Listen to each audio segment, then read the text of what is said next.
Basura ka lang sa pamilyang ito. Iyan ang huling salitang dumurog sa akin habang itinatapon ako sa gitna ng baha, buntis at walang kalaban-laban. Ngayon, sa gitna ng inyong marangyang kasal, nagbalik ako. Hindi bilang biktima, kundi bilang may-ari ng inyong bukas, kasama ang 3 anak na itinakwil nyo. Handa na ba kayong mawala ang lahat sa isang kumpas ko? Sino kaya ang tunay na alipin ngayon?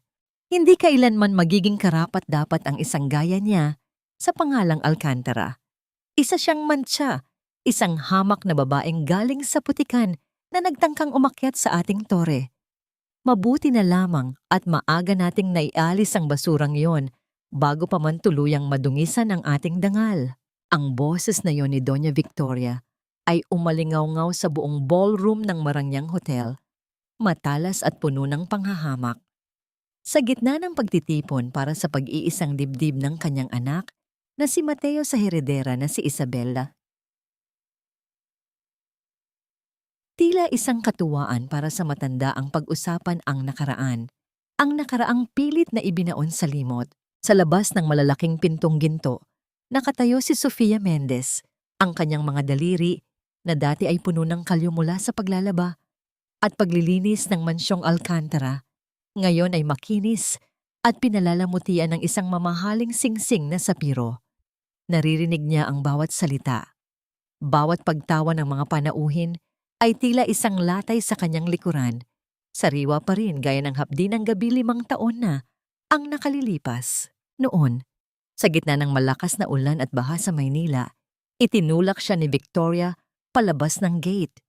Hawak ni Sofia ang kanyang tiyan, nagmamakaawa para sa mga sanggol na dinadala niya. Ngunit ang tanging natanggap niya ay ang malamig na titig ni Mateo na tila isang estranghero at ang malakas na pagsara ng pintong bakal na naghiwalay sa kanya sa lalaking pinangakuan siya ng langit. Sa sandaling ito, habang inaayos niya ang maliit na bowtie ng kanyang anak na si Alejandro, naramdaman ni Sofia ang panunuyo ng kanyang lalamunan. Ang bawat tibok ng kanyang puso ay tila isang tambol na nagpapaalala sa kanya ng bawat gabing wala siyang makain, bawat sentimong pinaghirapan niya para mabuhay ang kanyang 3 anak. Ang galit sa loob niya ay hindi nag-aapoy. Ito ay kasing lamig ng yelo, tahimik at nakamamatay. Huminga siya ng malalim. Ang amoy ng mamahaling pabango sa paligid ay sumasakal sa kanya. Ngunit nanatili siyang tuwid. Hindi na siya ang Sofia na umiiyak sa putikan. "Mama, are you okay?" Bulong ni Adriana, ang kanyang bunsong anak, habang mahigpit na hawak ang kanyang palad. Ang maliliit na daliri ng bata ay nagbigay sa kanya ng lakas na higit pa sa anumang yaman. "I am fine, sweetheart," sagot ni Sofia sa wikang Taglish. Pilit na pinapakalma ang nanginginig na kalamnan sa kanyang panga. "Remember what Mama told you? Stand tall. You are a Mendez." Senyas ni Sofia sa mga bodyguard na nasa kanyang likuran. Sa isang kumpas ng kanyang kamay, ang dambuhalang pinto ng ballroom ay dahan-dahang bumukas. Walang anunsyo, walang trompeta. Ang tanging maririnig ay ang ritmo ng kanyang takong sa makintab na sahig. Isang tunog na bumasag sa tawanan at bulungan sa loob ng silid. Tumigil ang lahat. Ang orkestra ay unti-unting nawala sa tono hanggang sa manaig ang isang nakabibinging katahimikan. Si Mateo, na nakatayo sa altar sa tabi ni Isabella, ay tila nakakita ng isang multo. Ang basong hawak niya ay dahan-dahang dulas sa kanyang mga daliri. Bumagsak ito sa sahig at nagkapira-piraso. Ang alak na pula ay kumalat na parang sariwang dugo sa puting alpombra. "Sofia?" Ang tanging salitang lumabas sa bibig ni Mateo. Halos hindi marinig. Puno ng hindi maipaliwanag na takot at pangungulila. Ngunit hindi sa kanya tumingin si Sofia. Ang kanyang mga mata, na kasing talim ng kidlat, ay nakatitig ng diretso kay Doña Victoria na ngayon ay napapatayo sa kanyang upuan. Ang muka ay unti-unting nawawalan ng kulay. Sa magkabilang gilid ni Sofia, naglalakad ang 3 bata. 3 maliliit na bersyon ni Mateo Alcantara. mula sa hugis ng mata hanggang sa paraan ng pagtikas ng balikat. Ang buong silid ay napuno ng bulong-bulungan. Ang double shock ay tumama sa bawat sulok ng mansyon. Ang pagbabalik ng isang bilyonaryong Sofia Mendez at ang paglitaw ng mga tagapagmana na pilit na ipinagkait ng pamilyang Alcantara sa mundo. Lumapit si Sofia sa harap ni Victoria. Hindi siya sumigaw, hindi siya nagmura.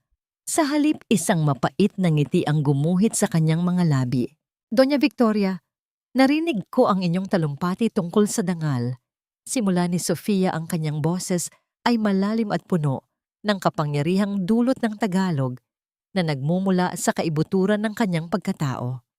Naisip ko lang, baka kailangan nyo ng tulong sa pagpili ng susunod na itatapon nyo. Dahil simula sa araw na ito, ang hotel na ito, ang lupang kinatatayuan nyo, at ang kinabukasang ipinagmamalaki nyo, ay pagmamay-ari ko na. Nanlaki ang mga mata ng matanda. Ang panginginig ng kanyang mga kamay ay hindi na maikubli ng kanyang mga alahas. Anong kalokohan ito? Nauutal na tanong ni Victoria. Tumingin si Sofia kay Mateo, pagkatapos ay sa tatlong bata na ngayon ay nakatitig din sa kanilang ama na hindi nila kailanman nakilala. Ang hapdi sa puso ni Sofia ay muling bumalik. Isang matalas na karayom na tila tinutusok ang kanyang kaluluwa habang naaalala ang lahat ng kanyang isinakripisyo. Ito ba ang pamilyang sinabi mong hindi karapat-dapat? Tanong ni Sofia, ang boses ay pumiyok sa bigat ng emosyon. Tingnan mo silang mabuti, Victoria. Dahil sila ang huling mga mukhang makikita mo bago ko bawiin ang lahat ng ninakaw mo sa akin. Tumalikod si Sofia, ngunit bago siya tuluyang lumayo, isang tanong ang iniwan niya na tila isang sumpa sa hangin. Mateo, masaya ka ba sa bago mong buhay? O bawat gabi ay naririnig mo rin ang iyak ng mga sanggol na iniwan mo sa ulan? Ang katahimikan ay muling bumalot sa silid. Naiwang nakatayo si Sofia sa gitna ng karangyaan. Yaan, magandang ngunit wasak. Habang ang anino ng nakaraan ay unti-unting lumalamon sa kinang ng kasal na kanyang winasak. Ang alaala ay parang isang sugat na hindi kailanman tuluyang naghihilom. Sa bawat pagkakataong akala mo ay tuyo na ito, muli itong luluhan ng dumi at hapdi sa isang munting dampi lamang ng nakaraan. Sa loob ng presidential suite ng hotel, malayo sa ingay at gulo ng naputol na kasal sa ibaba, nakatayo si Sofia Mendez sa harap ng dambuhalang bintana. Ang ulan sa labas ay nagsimulang pumatak.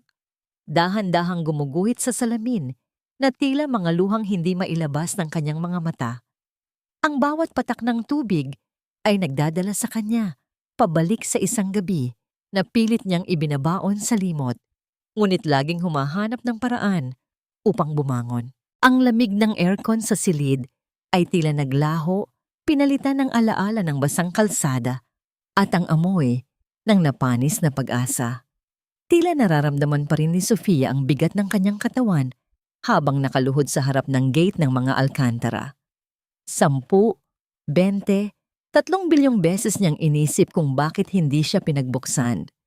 Noong gabing iyon, hawak niya ang kanyang tiyan, ang kanyang mga anak, habang sumisigaw sa gitna ng bagyo. Ngunit ang tanging sumagot sa kanya ay ang boses ni Doña Victoria mula sa intercom, malamig at walang puso. Umalis ka na rito bago ko patawagin ang mga pulis. Ang batang iyan ay hindi amin at hinding-hindi magiging amin. Nabalik lamang ang diwa ni Sofia nang marinig niya ang marahang pagbukas ng pinto. Hindi siya lumingon. Alam niya ang bigat ng bawat hakbang na iyon. Kilala niya ang bango ng pabangong iyon na dati ay nagbibigay sa kanya ng seguridad, ngunit ngayon ay nagdadala na lamang ng pagkasuka. Sofia, ang boses ni Mateo ay basag, puno ng pagsisisi na tila huli na ang lahat. Kailangan nating mag-usap. Hindi ko alam. Hindi ko alam na may mga anak tayo. Dahan-dahang humarap si Sofia. Ang kanyang mukha ay isang maskara ng yelo. Walang kahit anong emosyon na maaaring kapitan ni Mateo. Hindi ko alam. ulit ni Sofia sa kanyang sinabi. Ang boses ay mahina, ngunit bawat salita ay tila isang punyal. That is the most convenient lie you've ever told, Mateo. Nakatayo ka sa likod ng kurtina sa ikalawang palapag nung gabing iyon. Nakita mo akong itaboy ng nanay mo. Nakita mo akong madulas sa putikan. Pero ano ang ginawa mo? Wala. Hinayaan mo kaming mamatay sa dilim. I was weak, Sofia. My mother. She threatened to disown me. Sigaw ni Mateo. Ang mga mata ay nagsisimulang mangilid ang luha. But seeing the kids tonight, seeing Alejandro, Alfonso and Adriana, my God, Sofia, they are my flesh and blood. Patawarin mo ako. Lumapit si Sofia ng isang hakbang. Ang distansya sa pagitan nila ay puno ng 5 taon ng paghihirap, ng mga gabing walang tulog, dahil sa pag-aalala kung saan kukuha ng pambili ng gatas. Patawad? Ang patawad ay para sa mga taong nagkamali ng minaliit na bagay. Hindi ito para sa isang lalaking hinayaang maging ulila ang sarili niyang mga anak habang sila ay humihinga pa. Malamig na sabi ni Sofia. You are not their father, Mateo. You are just the man who shared his face with them. My children don't need a coward like you. Please let me make it up to you. I will give you anything. Pagmamakaawa ni Mateo, susubukan niyang hawakan ang kamay ni Sofia, ngunit mabilis itong iniwas ng babae. You already gave us everything we needed, Mateo. The lesson that I can only trust myself. Sagot ni Sofia. And now, I am here to take back what is mine. Hindi lang ang hotel na ito, kundi ang lahat ng kinuha ng pamilya mo sa tatay ko. I will strip the Alcantara name until nothing is left but the shame you deserve. Sa labas ng pinto, nakatago ang isang anino. Si Isabela, nasuot pa rin ang kanyang wedding gown, na ngayon ay tila isang maruming basahan, ay nakikinig sa bawat salita. Ang kanyang mga kuko ay bumaon sa kanyang palad hanggang sa mag-iwan ito ng mapulang marka. Ang selos ay tila isang apoy na lumalamon sa kanyang pagkatao. Hindi ito pwedeng mangyari. Bulong ni Isabela sa sarili, ang kanyang mga mata ay nanlilisik sa galit. Hinding-hindi ko hahayaan na agawin ng basurang yan ang posisyon ko. Kung kailangang dumanak ang luha ng mga batang yan para lumayas ka, gagawin ko. Samantala, sa loob ng silid, tinalikuran muli ni Sofia si Mateo.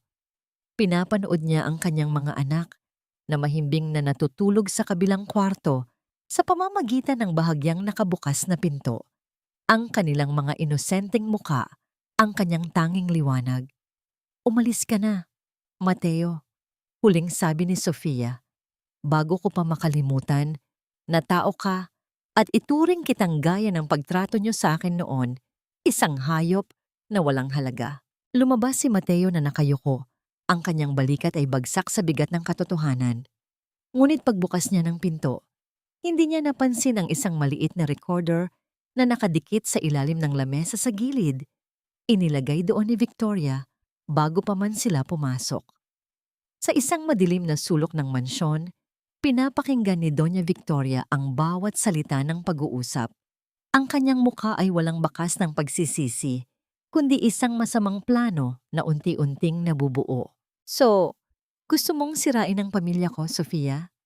Wika ng matanda sa sarili habang hinahaplos ang kanyang mga perlas. Tingnan natin kung gaano katatag ang puso ng isang ina kapag ang mismong mga anak niya ang magiging mitya ng kanyang pagbagsak. Sa katahimikan ng gabi, isang misteryosong dokumento ang inilabas ni Victoria mula sa kanyang safe. Isang dokumento na may lagda ng yumaong ama ni Sofia na maaaring magpabago sa lahat ng kanyang ipinaglalaban. Magkano? Sabihin mo lang ang presyo at babayaran kita. Mawala ka lang sa paningin namin at isama mo ang mga batang yan pabalik sa kung saang lungga kayo nanggaling. Ang mga salitang yon ni Doña Victoria ay tila mga laso na ibinuga sa loob ng opisina ni Sofia. Nakaupo ang matanda sa mamahaling upuang balat. Ang kanyang likod ay tuwid na tila isang reynang nag-uutos sa isang alipin. Sa kanyang harapan, Si Sofia ay nanatiling kalmado, bagaman ang kanyang mga daliri ay mariing nakakapit sa gilid ng kanyang lamesa hanggang sa mamuti ang kanyang mga kuko. Ang akala ko ay matalino kayo, Doña Victoria. Simula ni Sofia, ang boses ay mababa, ngunit puno ng awtoridad. Ngunit tila nakalimutan niyo na ang bawat sulok ng gusaling ito, pati na ang upuang kinauupuan niyo ngayon ay nakapangalan na sa akin. Sino kayo para mag-alok ng pera sa may-ari ng lahat ng ito? Isang mapait na tawa ang kumawala sa mga labi ng matanda. Inayos niya ang kanyang mamahaling belo at tumingin ng mapanghamak kay Sofia. Huwag mong kalilimutan, Sofia, na ako ang nagpakain sa iyo noong wala kang matuluyan. Noong kinuha ka namin bilang katulong sa mansyon, utang mo sa akin ang bawat butil ng kanin na isinubo mo. Utang na loob mo sa pamilyang ito ang buhay mo. Isang malaking kawalan ng galang ang ginagawa mong pagbabalik sa amin ng ganito. Naramdaman ni Sofia ang isang pamilyar na sikip sa kanyang dibdib, ang bigat ng utang na loob na palaging ipinupukol sa kanya upang manatili siyang maliit. Ngunit sa pagkakataong ito, hindi niya hahayaang malunod siya sa maling konsepto ng pasasalamat. Utang na loob? Tanong ni Sofia. Dahan-dahan siyang tumayo at lumapit sa bintana. Pinagmamasdan ang mga sasakyang parang mga langgam sa ibaba. Naaalala ko ang bawat butil ng kanin na sinasabi niyo, Doña Victoria. Dahil bawat butil niyon ay pinagbayaran ko ng dugo at pawis. Ako ang naglinis ng inyong sahig gamit ang bunot hanggang sa mamula ang aking mga tuhod. Ako ang nagpuyat sa paglalaba ng inyong mga damit habang kayo ay mahimbing na natutulog. Hindi iyon tulong, iyon ay pangaalipin. Lumingon siya sa matanda. Ang kanyang mga mata ay nagniningning sa galit na matagal nang kinimkim. Ang dangal ko ang kinuha niyo noong gabing itinapon niyo ako sa kalsada. At ang dangal na yon ay walang katumbas na halaga ng tseke. Ang bawat sentimo ng inyong yaman ngayon ay marumi dahil kinuha niyo ito sa mga taong gaya ng tatay ko na pinaniwala niyo sa inyong kabutihan bago niyo pinagnakawan. Tumayo si Victoria. Ang kanyang mukha ay pulang-pula sa galit. Hindi niya inaasahan na ang dating maamong tupa ay isa na palang lobo na handang manakmal. Matapang ka na dahil may pera ka na. Tandaan mo ito, Sofia.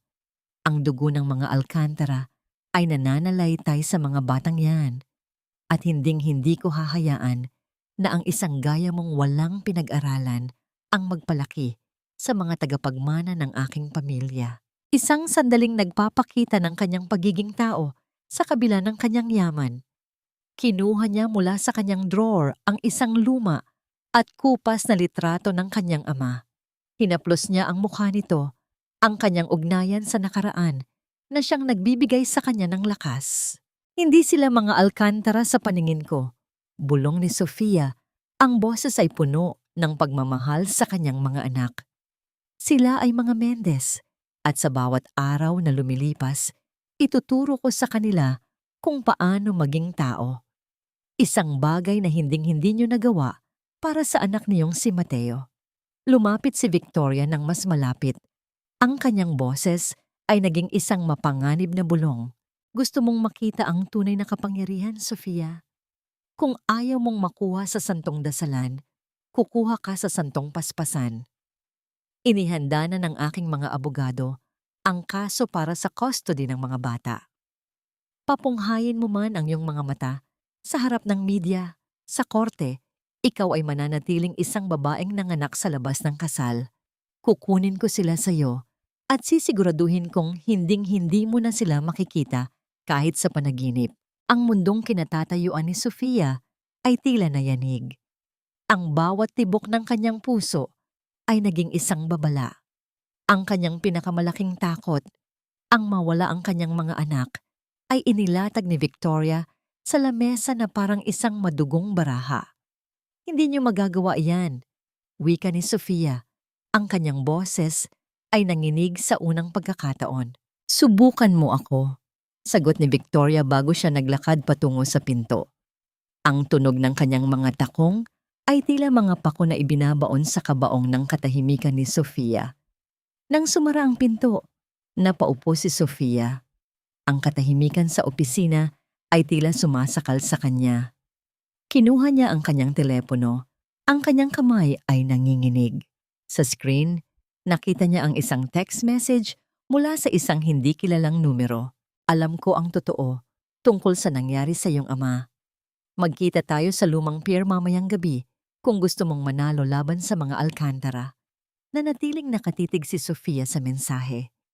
Ang panganib ay nasa bawat panig at ang laban para sa kanyang dangal at sa kanyang mga anak ay nagsisimula pa lamang sa isang mas madilim na yugto.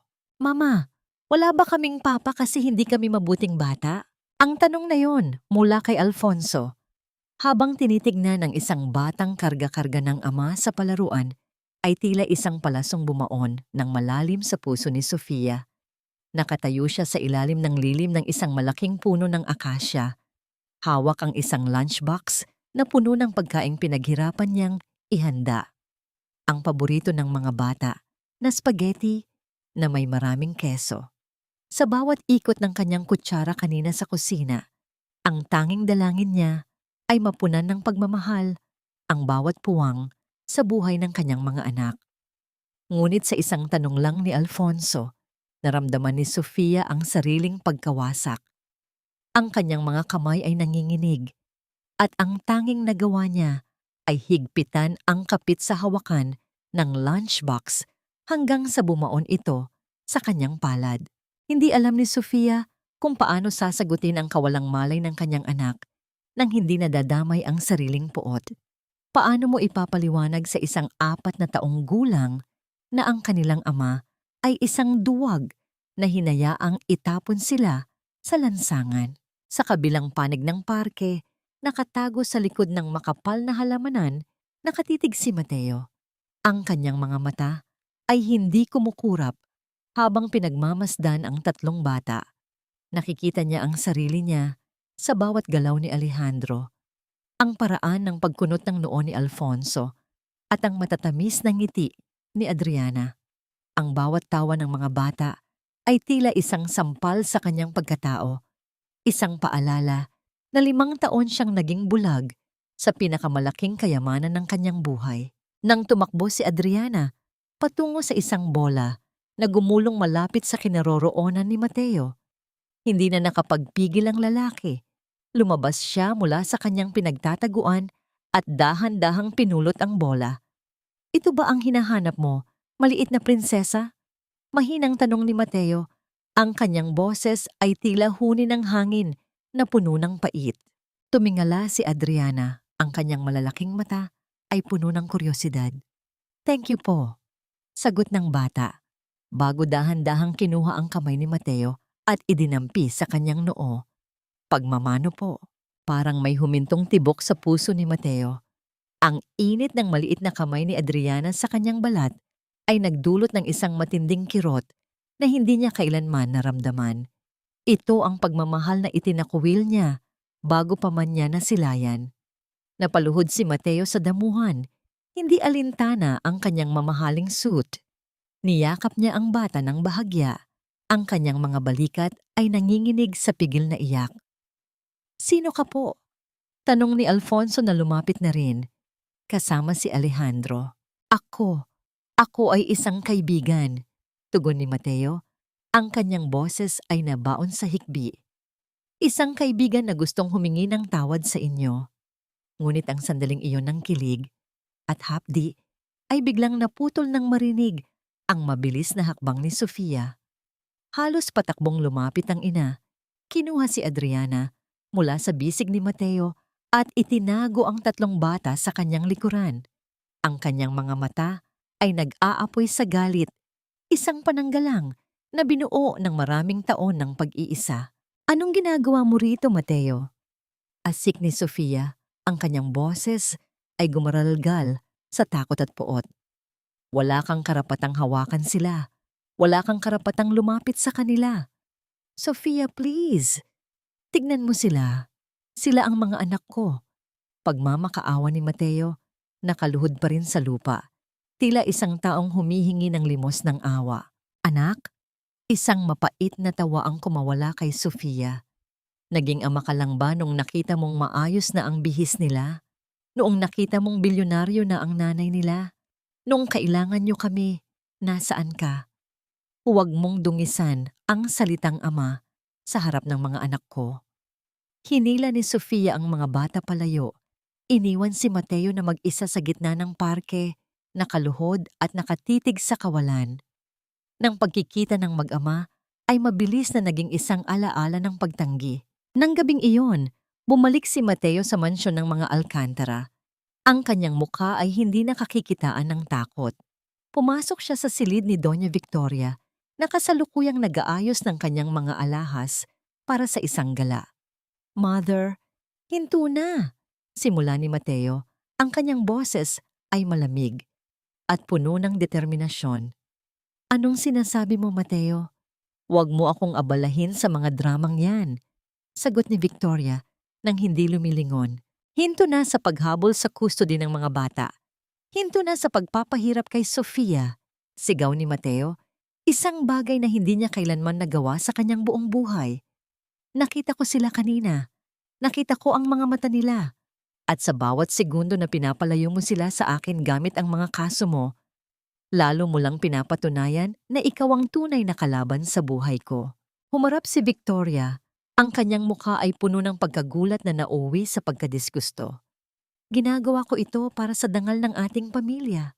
"Dangal?" Muling sumigaw si Mateo. "Ang pamilyang ito ay walang dangal dahil sa iyo. At tandaan mo ito, Mother. Kung itutuloy mo ang pagkuha sa mga bata, ako mismo ang tetestigo laban sa iyo sa korte. Sasabihin ko sa lahat kung paano mo itinapon ang sarili mong apo sa kalsada. Let's see if your high society friends will still bow to you after that." Lumabas si Mateo at malakas na isinara ang pinto. Iniwan si Victoria na nanlilisik ang mga mata sa galit. Ngunit sa kanyang paglabas, isang misteryosong lalaki ang naghihintay sa kanya sa labas ng gate, may hawak na isang sobrang kulay kape. "Senyorito Mateo, may iniwan po ang inyong ama bago siya mamatay," bulong ng lalaki. Isang katotohanang itinago ni Doña Victoria sa loob ng 20 taon, isang katotohanan tungkol sa pamilya ni Sofia. "Hindi aksidente ang pagkamatay ng tatay mo, Sofia." Pinanood siyang mawalan ng hininga ni Victoria habang hawak ang panulat para pirmahan ang mga kasulatang kukuha sa lahat ng ari-arian niyo. Ang tinig ni Lola Remedios ay nanginig, hindi dahil sa katandaan, kundi dahil sa bigat ng lihim na itinago niya sa loob ng 2 dekada. Nakaupo sila sa isang maliit at madilim na sulok ng isang lumang karinderya sa dulo ng isang makipot na eskinita. Sa harap ni Sofia ang isang basong tubig ay dahan-dahang naglalabas ng hamog, habang ang kanyang mga daliri ay nakadiin sa ibabaw ng lamesang kahoy na may mga gasgas ng panahon. Noong mga sandaling iyon, tila bumalik ang gunita ni Sofia sa kanyang kabataan. Naalala niya ang kanyang ama, si Santiago, na laging may ngiti sa mga labi habang dala ang mga paborito niyang kakanin pag-uwi mula sa trabaho. Ang pagkamatay nito dahil sa atake sa puso, ang simula ng kanyang impyerno, ang dahilan kung bakit siya napilitang mamasukan bilang katulong sa mga Alcantara upang mabuhay. Ang mabatid na ang taong nagpahirap sa kanya ay siya ring pumatay sa kanyang ama ay isang katotohanang tila sumasakal sa kanyang buong pagkatao. Ang kanyang puso ay tila isang ibon na pilit kumakawala sa kanyang dibdib. Naramdaman ni Sofia ang panlalamig ng kanyang mga paa at ang unti-unting paglabo ng kanyang paningin dahil sa luhang pilit niyang pinipigilan. Ang bawat salita ni Lola Remedios ay tila isang karayom na itinusok sa kanyang pinakamalalim na sugat. "Bakit ngayon niyo lang sinabi, Lola?" Bulong ni Sofia.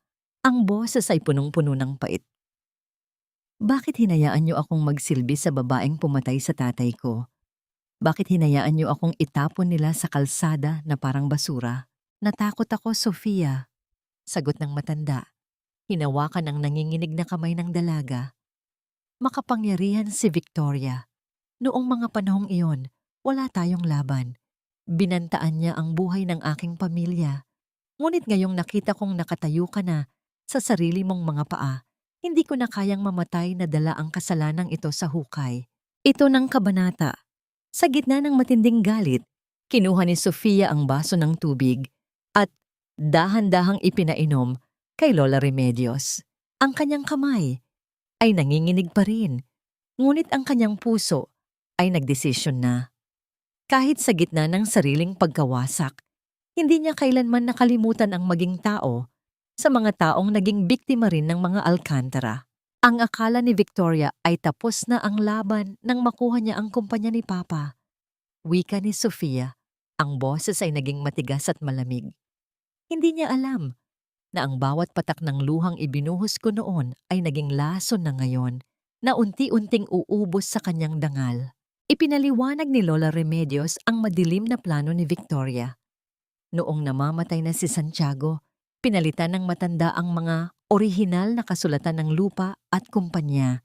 Pinirmahan ni Santiago ang isang dokumentong nagsasabing donasyon ang lahat ng kanyang ari-arian sa pamilya Alcantara kapalit ng pag-aalaga kay Sofia.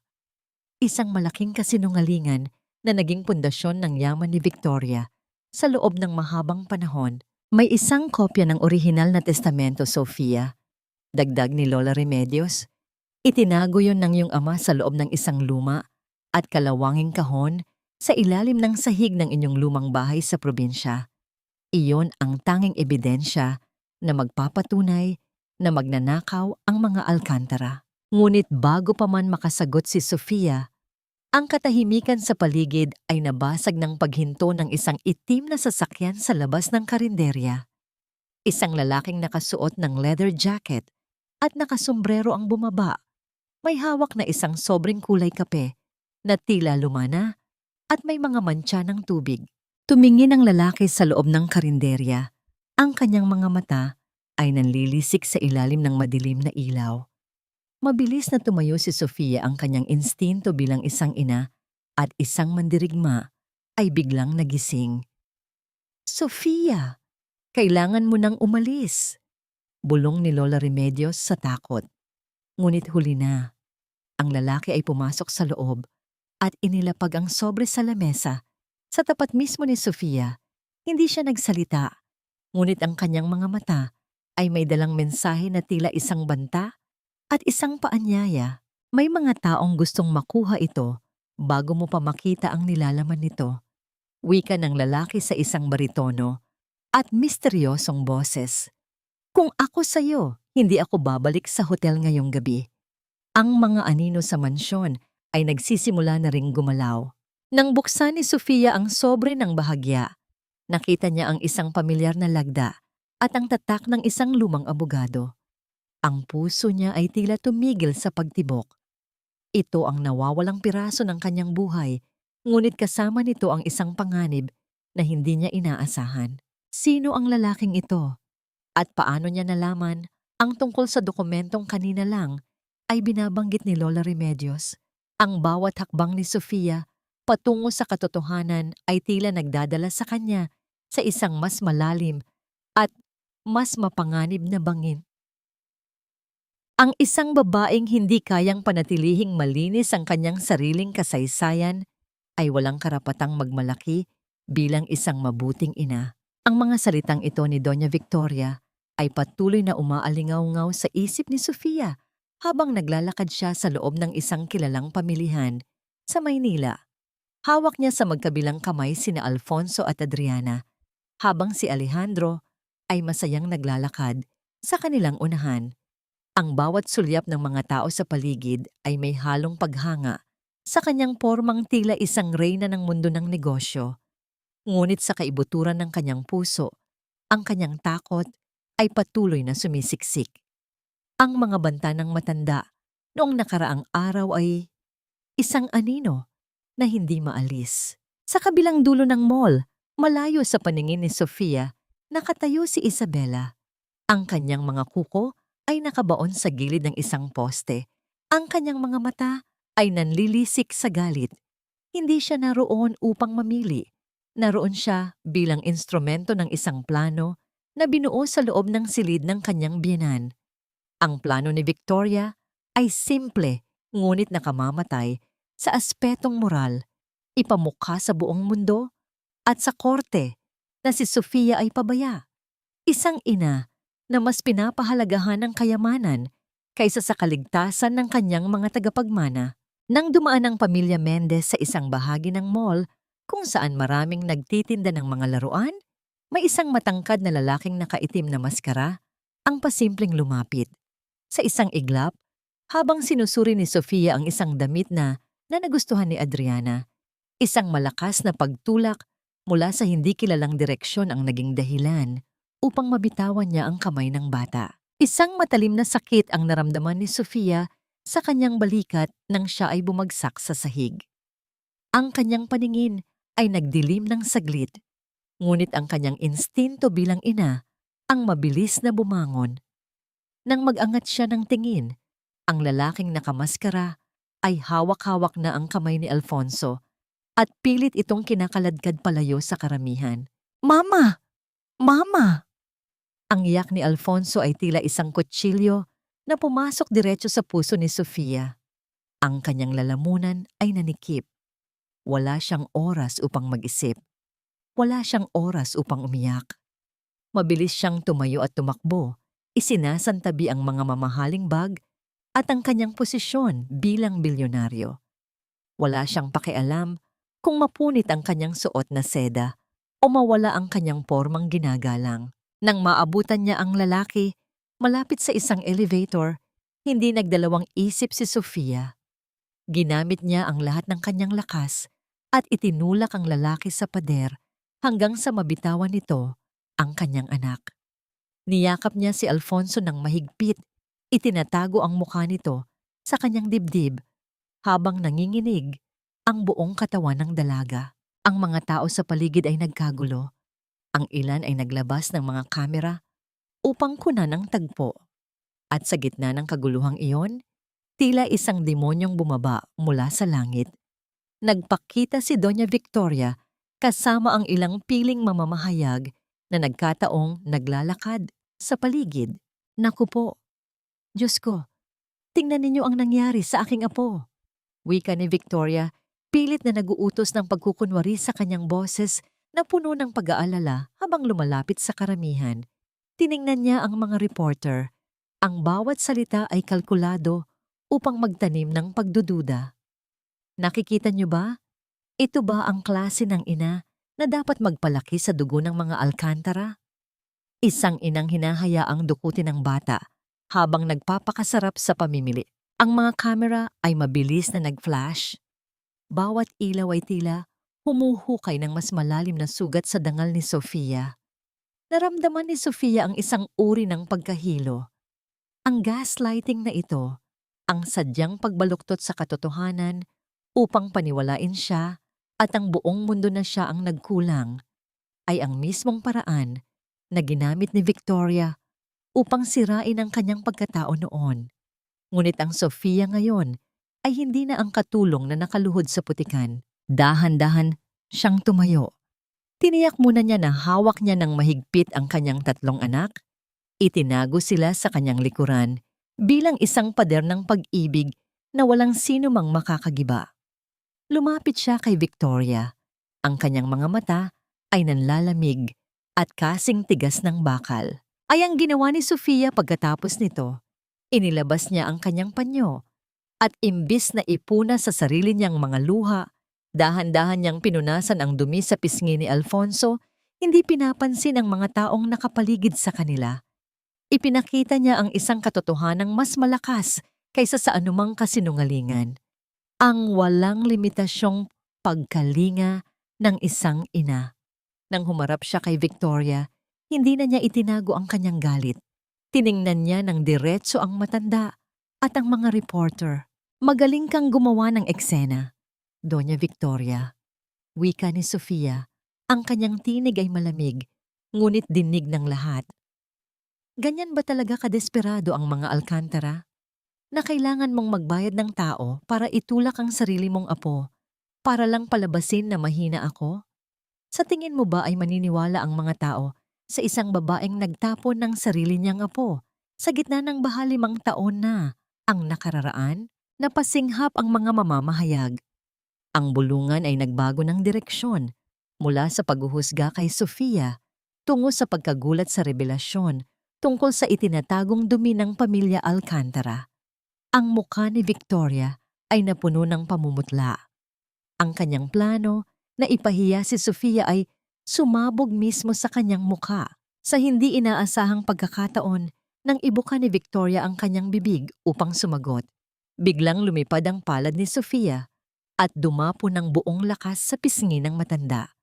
Ang tunog ng sampal na yon ay umalingaw-ngaw sa buong pamilihan, nagpatahimik sa lahat ng naroon. Ang sampal na yan ay para sa lahat ng luhang iniluha ko noon. Malamig na sabi ni Sofia. Naglakad palayo habang inaakay ang kanyang mga anak.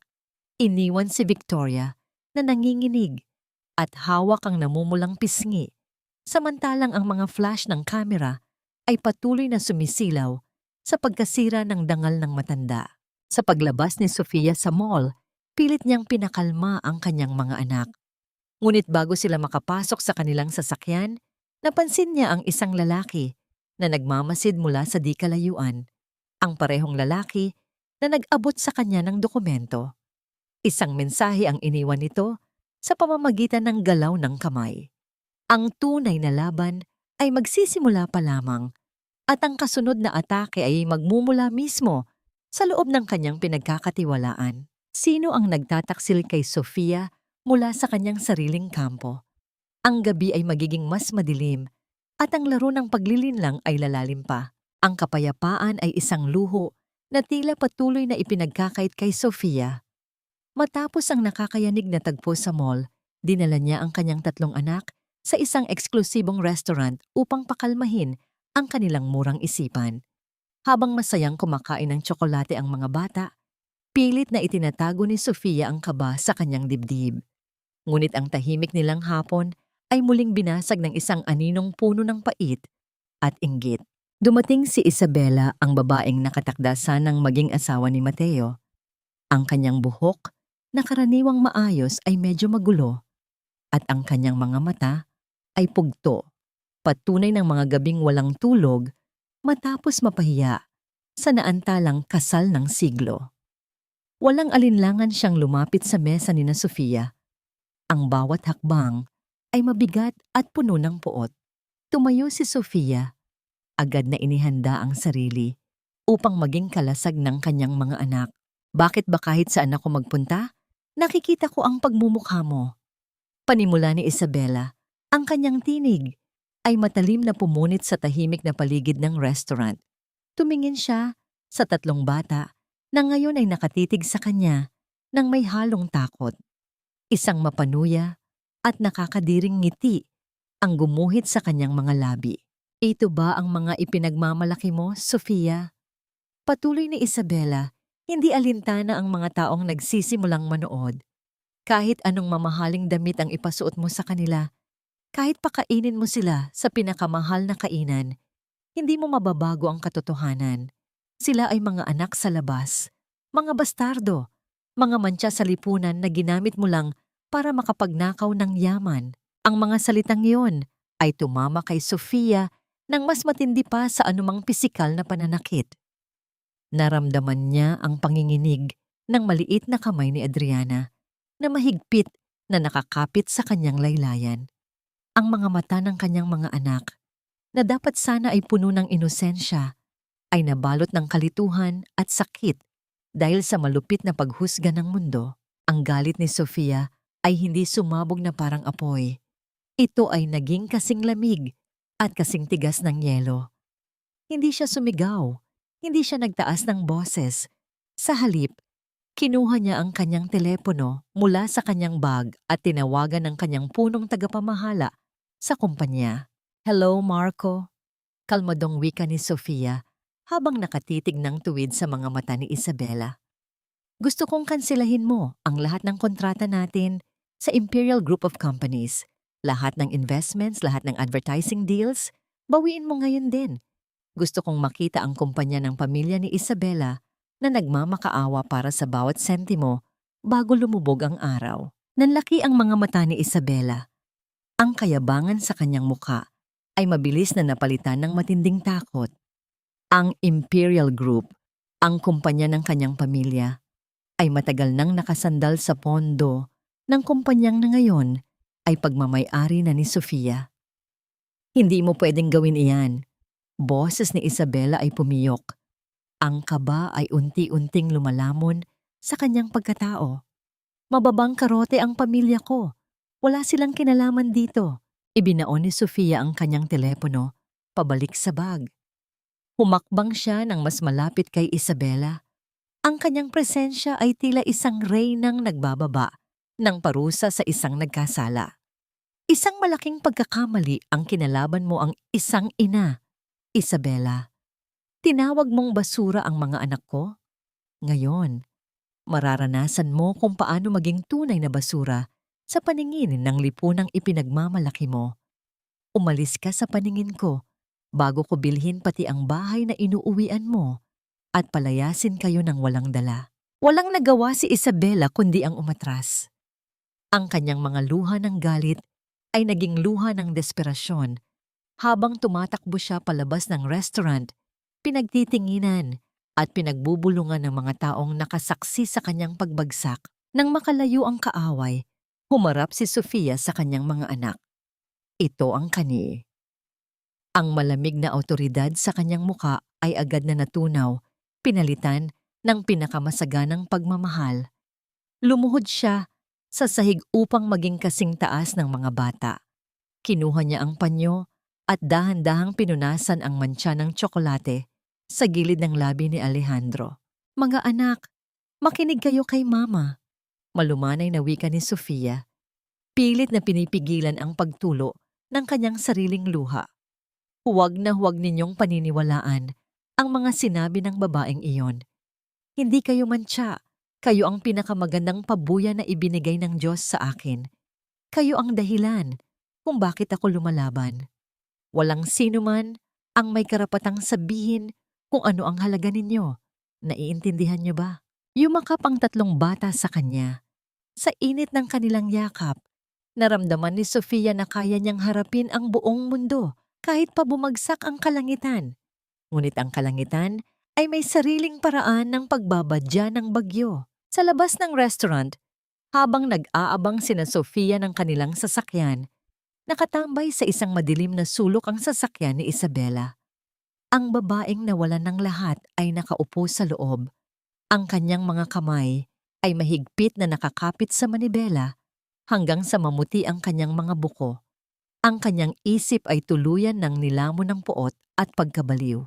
Habang nakatingin siya kay Sofia na masayang inaalalayan ang mga bata sa gilid ng kalsada, unti-unting diniinan ni Isabela ang silinyador. Ang panginginig ng makina ay tila halimaw na naghihintay na pakawalan. Kung mawawala ang lahat sa akin, sisiguraduhin kong may mawawala rin sa'yo. Bulong ni Isabela. Ang kanyang mga mata ay nawalan ng katinuan at bigla niyang ipinaharurot ang sasakyan ng buong bilis, tuwid na nakatutok patungo sa pamilya ni Sofia. Ang nagbabadyang panganib ay mabilis na lumamon sa distansya habang pilit na inilalayo ni Sofia ang kanyang tatlong anak. Ang matalim na liwanag mula sa mga ilaw ng sasakyan ni Isabela ay tila bumulag sa kanyang paningin. Naramdaman niya ang init ng makinang humaharurot patungo sa kanila. Sa pagkakataong yun, wala siyang ibang inisip kundi ang maging kalasag. Niyakap niya ng mahigpit ang mga bata at pumikit, naghihintay sa isang matinding pagtatapos. Ngunit ang inaasahang sakit ay hindi dumating. Bago pa man maabot ni Isabela ang mag-iina, isang itim na sasakyan ang mabilis na humarang mula sa kabilang kanto. Ang malakas na pag-atras ng mga gulong na kumikiskis sa sementadong kalsada at ang matinding pagyupi ng bakal ay lumikha ng isang nakakabinging alingaw-ngaw sa paligid. Ang sasakyan ni Isabela ay tumilapon sa gilid, basag ang mga salamin at umuusok ang unahan. Dahan-dahang iminulat ni Sofia ang kanyang mga mata. Ligtas ang kanyang mga anak. Nanginginig siyang lumingon sa itim na sasakyang nagligtas sa kanila. Bumukas ang pinto nito at mula roon ay gumapang palabas si Mateo. Ang kanyang formal na suit ay gusot at may mantsa ng dugo mula sa sugat sa kanyang noo. Pilit siyang tumayo, hirap na hirap, at tiningnan sina Sofia. "Ligtas ba kayo?" Mahinang tanong ni Mateo. Ang boses ay paos, bago siya tuluyang napaluhod sa kalsada dahil sa panghihina. Naramdaman ni Sofia ang isang kakaibang kirot sa kanyang dibdib. Ang lalaking minsang naging duwag upang ipaglaban sila ay siya ngayong nag-alay ng sariling buhay upang iligtas ang kanyang mga tagapagmana. Habang dinadakip ng mga responding pulis, ang nagwawalang si Isabela mula sa pagkawasak ng sasakyan, natiling nakatitig si Sofia kay Mateo. Ang pagbabago sa puso ng lalaki ay malinaw, ngunit ang sugat ng kahapon ay masyadong malalim upang basta na lamang burahin ng isang kabayanihan. Lumipas ang 3 araw. Ang balita tungkol sa pagkabaliw ni Isabela at ang pagliligtas ni Mateo ay naging usap-usapan, ngunit may isang mas malaking unos na tuluyang sumira sa imperyo ng mga Alcantara. Sa loob ng malawak ngunit ngayon ay tahimik na boardroom ng Alcantara Group, nakaupo si Doña Victoria sa dulo ng mahabang lamesa. Wala na ang kanyang mga kaalyado. Isa-isang umatras ang mga mamumuhunan. Ang kumpanya ay nalubog sa bilyon-bilyong utang at ang tanging nag-iisang institusyon na may kakayahang sumalo sa kanila ay ang kumpanya ni Sofia Mendez. Pumasok si Mateo sa silid. May benda pa rin sa ulo at maputla ang mukha. "Mother, tapos na tayo," wika ni Mateo. Ang boses ay puno ng pagtanggap sa pagkatalo. "Nasa labas na ang mga bangko. Bukas, kukunin na nila pati ang mansyon. Kailangan nating lumapit kay Sofia, hindi para sa atin, kundi para sa libo-libong empleyado na mawawalan ng kakayahang pakainin ang kanilang mga pamilya." Nanlilisik ang mga mata ni Victoria. "Hinding-hindi ako yuyuko sa babaeng iyon. Mas gugustuhin ko pang mamatay kaysa magmakaawa sa isang dating katulong." Ngunit wala siyang pagpipilian. Kinaladkad siya ng sitwasyon patungo sa malamig at nagtataas ang gusali ng Mendez Corporation. Nang pumasok sila sa opisina ni Sofia, ang kapangyarihan ay tuluyan ng nagpalit ng kamay. Nakaupo si Sofia sa kanyang silya, kalmado at tila isang hukom na naghihintay sa mga nagkasala. Ang kani ay ang hindi niya pagtawanan ang pagbagsak ng mga Alcantara. Walang saya sa kanyang mga mata, kundi isang malalim na pagkaunawa sa bigat ng hustisya. "Sofia, nandito ako para magmakaawa." Simula ni Mateo nakayuko ang ulo. "Iligtas mo ang kumpanya. Kunin mo ang lahat ng shares ko, lahat ng pag-aari ko. Iligtas mo lang ang trabaho ng mga inosenteng tao." Tumingin si Sofia sa bandang noo ni Mateo. Naaalala ang sakripisyong ginawa nito noong gabi ng aksidente. "Nakikita ko ang pagbabago mo, Mateo. At para sa ginawa mo para sa mga anak ko, ililigtas ko ang kumpanya. Ngunit hindi iyan sapat para bayaran ang lahat." Inilipat ni Sofia ang kanyang malamig na paningin kay Doña Victoria na nakatayo ng tuwid, pilit na itinatago ang panginginig ng mga tuhod. Kinuha ni Sofia ang lumang sobrang kulay kape mula sa kanyang drawer at inilapag ito sa ibabaw ng lamesa. Ang orihinal na testamento ni Santiago Mendez. Namutla si Victoria. Ang hangin sa loob ng opisina ay tila nawala. "Ang dokumentong yan ay patunay ng iyong pagnanakaw at panlilinlang, Doña Victoria. Ang kumpanyang ipinagmamalaki mo ay itinayo mo sa ibabaw ng dugo ng aking ama." Malamig na pahayag ni Sofia. "Bibilin ko ang lahat ng utang ninyo, ngunit may isang kondisyon." "Ano ang gusto mo? Pera? Kukunin mo na ang lahat sa amin." Nanggagalaiting sigaw ng matanda. Dahan-dahang tumayo si Sofia. Ang kanyang boses ay naging isang matalim na balisong na naghihiwa sa pag-asa ng matanda. "Gusto kong maglakad ka patungo sa sementeryo kung saan nakahimlay ang aking ama. Sa harap ng kanyang puntod, Gusto kong lumuhod ka sa putikan. Humingi ka ng tawad sa kanya at sa buong mundo sa pag-agaw mo ng kanyang buhay. Kapag ginawa mo yon, pipirmahan ko ang tseke. Napasingap si Mateo. Isang matinding katahimikan ang bumalot sa silid. Ang kayabangan ni Victoria ay umabot sa sukdulan. Mamamatay muna ako bago ako yumuko sa isang hamak na Santiago Mendez. Galit na sigaw ng matanda habang mabilis na tumalikod upang lumabas ng opisina. Ngunit bago pa man niya mahawakan ang pinto, bigla itong bumukas mula sa labas. Pumasok ang 3 pulis. Seryoso ang mga mukha habang hawak ang ilang dokumento. Agad na nanahimik ang buong silid. Ang kumpiyansang kanina'y bakas sa mukha ng matanda ay unti-unting napalitan ng pagkabigla at pag-aalinlangan. "Magandang araw po," mahinahong sabi ng isa sa mga pulis. "May kailangan lamang po kaming linawin tungkol sa ilang reklamong isinampa laban sa inyo." Nagkatinginan ang lahat habang ang tensyon sa loob ng opisina ay lalong bumigat. Doña Victoria Alcantara, wika ng opisyal, ang tinig ay umaalingaw-ngaw sa tahimik na silid. "Inaaresto ka namin sa salang pandaraya at sa hinalang pagpatay kay Santiago Mendez. Mayroon kaming natanggap na isang hindi kilalang tip at sapat na ebidensya mula sa isang lihim na saksi." Kumunot ang noo ni Sofia. Hindi siya ang nagpadala ng ebidensya sa mga pulis. May ibang tao sa mga anino ang kumikilos. Isang taong gustong pabilisin ang pagbagsak ni Victoria bago pa man magkaroon ng kasunduan. Sino ang may hawak ng ganitong kapangyarihan upang kontrolin ang laro mula sa likuran? Banin mo, ang ulan ay walang tigil sa pagbuhos sa Maynila. Parang mga luhang matagal nang naipon sa dibdib ng langit at ngayon ay malayang bumabagsak. Sa loob ng malawak na penthouse, nakaupo si Sofia sa gilid ng kanyang kama. Nakabalot siya sa isang makapal na kumot, ngunit hindi sapat ang init niyon upang pawiin ang panginginig ng kanyang buong katawan. Isang matinding trangkaso ang dumapo sa kanya matapos ang sunod-sunod na araw ng tensyon at pagkawasak ng imperyo ng mga Alcantara. Malayo sa kanyang nakasanayang imahe bilang isang matapang at hindi matinag na bilyonaryo, naroon si Sofia bilang isang simpleng babaeng napagod na sa paglaban. Ang kanyang mga mata ay mabigat at ang bawat paghinga ay tila isang pakikipaglaban.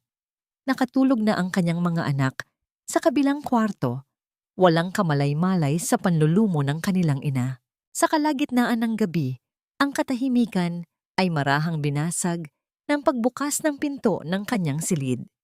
Mula sa dilim, pumasok ang isang bulto. Hindi na kailangang buksan ni Sofia ang ilaw upang makilala kung sino iyon. Ang amoy ng basang damit at ang pamilyar na pabangong may halong amoy ng ulan ay nagsabi sa kanya na si Mateo iyon. "Paano ka nakapasok dito?" Mahina at garalgal na tanong ni Sofia. Wala nang lakas upang sumigaw o magpakita ng galit. "Kilala ko ang mga guard sa ibaba, Sofia. Sinabi nila sa akin na pinauwi mo ang yaya at mag-isa ka lang na nilalagnat dito." Sagot ni Mateo. Ang boses ay puno ng pag-aalala. Dahan-dahan siyang lumapit. May dalang isang mangkok ng mainit na sopas at ilang gamot. "Huwag ka nang makipagtalo. Nandito lang ako para siguraduhing magiging maayos ka." Ang pagdating ni Mateo ay nagdala kay Sofia ng magulong damdamin.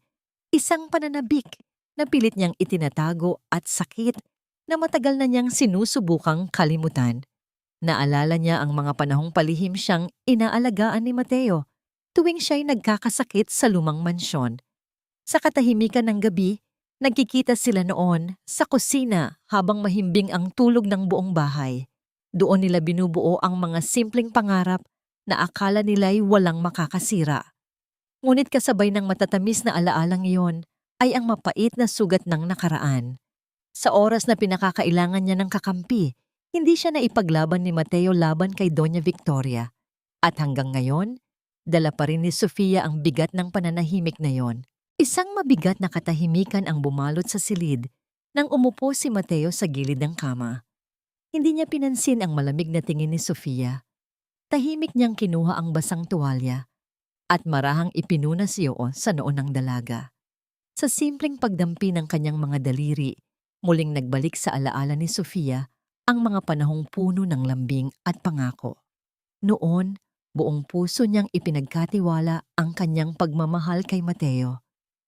Ngunit ang init na minsang nagbibigay sa kanya ng kapanatagan ay natabunan na ngayon ng sakit at distansyang nabuo sa pagitan nila. Nanatiling tahimik si Sofia, pilit ikinukubli ang emosyon sa likod ng malamig niyang titig, habang si Mateo naman ay tila naghahanap pa rin ng paraan upang maabot ang pusong matagal nang nasaktan.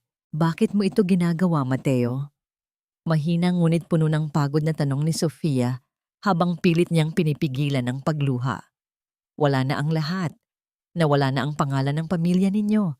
At wala na rin akong maibibigay sa'yo. Bakit hindi mo na lang ako hayaan na mamuhay ng tahimik? Napatigil si Mateo. Sa gitna ng mahinang ilaw ng silid, nagtagpo ang kanilang mga mata. Parehong puno ng sakit at mga alaala ng nakaraan. Dahil hindi ganoon kadaling talikuran ang taong minsan kong minahal, mahina niyang sagot. At dahil kahit gaano karaming pagkakamali ang nangyari, hindi nabura ang pagsisisi ko sa lahat ng panahong hindi kita naprotektahan. Natahimik si Sofia habang ang bigat ng kanyang mga salita ay tila lalong nagpalalim sa pagitan nilang dalawa. Ginagawa ko ito dahil mahal kita, Sofia. Dahil araw-araw, pinapatay ako ng konsensya ko. Bawat patak ng luha mo noon na hindi ko pinunasan ay naging karagatang nilulunod ako ngayon. Garalgal na sagot ni Mateo. Ibinaba niya ang tuwalya at pilit na kinuha ang kamay ni Sofia, ngunit nanatiling walang tugon ng dalaga. Hindi ko hinihingi ang kapatawaran mo ngayon. Gusto ko lang na hayaan mo akong protektahan ka. At ang mga bata. Pumikit si Sofia. Ang bawat salita ni Mateo ay totoo. Nakikita niya ang katapatan sa mga mata nito. Subalit, ang pagtitiwala ay hindi madaling buuin muli mula sa mga basag na piraso. Hinugot niya ang kanyang kamay at tumalikod, nakaharap sa bintana kung saan patuloy ang pagpatak ng ulan. Umalis ka na, Mateo. Ang panandaliang init ay hindi sapat para matunaw ang 5 taong lamig. Malamig na pahayag ni Sofia. Bagaman sa kanyang loob, ang kanyang puso ay humihiyaw sa pangungulila. Walang imik na tumayo si Mateo. Inayos niya ang kumot ni Sofia, nag-iwan ng isang maliit na baso ng tubig at gamot sa tabi ng kama bago dahan-dahang naglakad palabas. Ang huling sulyap niya sa natutulog na dalaga ay puno ng pagmamahal na hinding-hindi niya isusuko. Ngunit sa labas ng bintana ng penthouse, sa isang mataas na gusali sa kabilang kanto, nakatayo ang isang bulto ng babae. Si Isabela na nakalaya mula sa pagkakakulong matapos magbayad ng malaking piyansa ang isang lihim na sponsor ay nakatitig sa bintana ni Sofia gamit ang isang binocular. Ang pagpapakita ni Mateo ng pag-aalaga kay Sofia ang naging huling mitya na sumunog sa natitirang katinoan ni Isabela. Kung hindi ko mapapasakin si Mateo, walang sino man ang makikinabang sa kanya. Lalo na ikaw, Sofia. Bulong ni Isabela sa hangin. Ang kanyang ngiti ay nakakapanindig balahibo. Kinuha niya ang kanyang telepono at tinawagan ng isang numero na matagal na niyang itinatago. Gawin niyo na ang plano. Bukas, gusto kong makita ang pagbagsak ni Sofia Mendez sa mismong harapan ng media. Ikalat ang dokumento tungkol sa kanyang pamamaraan sa pagkuha ng yaman. Sa kabilang linya, isang lalaki ang sumagot. Ang parehong lalaki na nag-abot kay Sofia ng sobre tungkol sa kanyang ama. Ang misteryo ay mas malalim kaysa sa inaakala ni Sofia. Ang mga aninong nakapaligid sa kanya ay hindi lamang galing sa pamilya Alcantara. Ang umaga ay sumikat na may dalang kakaibang lamig, hindi dahil sa panahon, kundi dahil sa tensyong bumabalot sa buong gusali ng Mendez Corporation.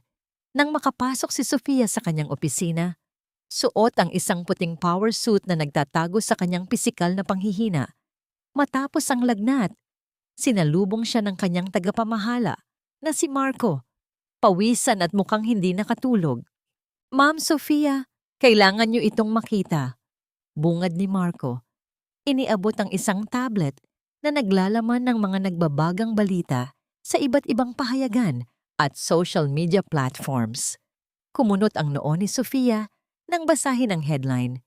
Bilyonaryang si Sofia Mendez sangkot sa malawakang panlilinlang at money laundering, bumilis ang tibok ng kanyang puso. Ayon sa balita, ang yaman ng Mendez Corporation ay nanggaling umano sa mga illegal na transaksyon at pangingikil na ginawa ni Sofia laban sa maliliit na negosyo, kasama na ang ginawa niyang pagpapabagsak sa Imperial Group ni Isabela. Isang detalyadong dokumento na may peke ngunit mukhang orihinal na lagda ni Sofia ang kumakalat na ngayon bilang ebidensya. Sino ang nagpakalat nito? Matigas na tanong ni Sofia. Ang kanyang boses ay tila yelong maaaring makasugat. Isang anonymous source, ma'am. Ngunit ang mas malala, ipinatawag ng Securities and Exchange Commission ang isang investigasyon. Ang mga shares natin ay nagsisimula ng bumagsak. Paliwanag ni Marco. Bakas ang takot sa kanyang tinig. Ang mundo ni Sofia ay tila nayanig ngunit hindi siya nagpahalata. Nakita na niya ang ganitong uri ng laro noon. Ang paninira ng puri, ang sadyang pagpapabagsak sa kanyang pagkatao. Ito ang mga galawan ng mga taong desperado at alam niya kung sino ang nasa likod nito. Sa mismong sandaling yon, ang malaking TV screen sa kanyang opisina na nakatutok sa isang news channel ay nagpalabas ng isang live press conference. Naroon si Isabela, umiiyak at nagkukunwaring biktima. Nawala ang lahat sa pamilya namin dahil sa paninira at pagmamanipula ni Sofia Mendez. Wika ni Isabela sa harap ng mga kamera, ang mga pekeng luha ay walang patid na umaagos. Ginamit niya ang yaman niya para apihin kami. At ngayon, sana ay makita ng hustisya ang tunay niyang kulay. Isa siyang magnanakaw. Ni Sofia sa kabanatang ito ay ang kanyang reaksyon. Imbis na magwala o umiyak sa kawalang katarungan, gaya ng gagawin ng dating katulong na si Sofia, siya ay tahimik na naglakad patungo sa kanyang lamesa. Kinuha niya ang isang litrato ng kanyang 3 anak. Tiningnan niya ang mga ngiti ni na Alejandro, Alfonso, at Adriana. Ang mga ngiting ito ang nag-iisa niyang dahilan upang manatiling matatag. Hindi niya hahayaang madungisan ang pangalan ng kanyang mga anak dahil sa kasinungalingan ng iba. Marco, ihanda mo ang malaking conference room natin sa ibaba. Utos ni Sofia. Walang halong pag-aalinlangan. Papuntahin mo ang lahat ng malalaking media outlets. Ngayon din, sasagutin natin ito hindi sa pamamagitan ng pagtatago, kundi sa pamamagitan ng katotohanan. Paglipas ng 1 oras, ang conference room ay napuno ng mga mamamahayag, mga kamera at nag-aapoy na mga tanong.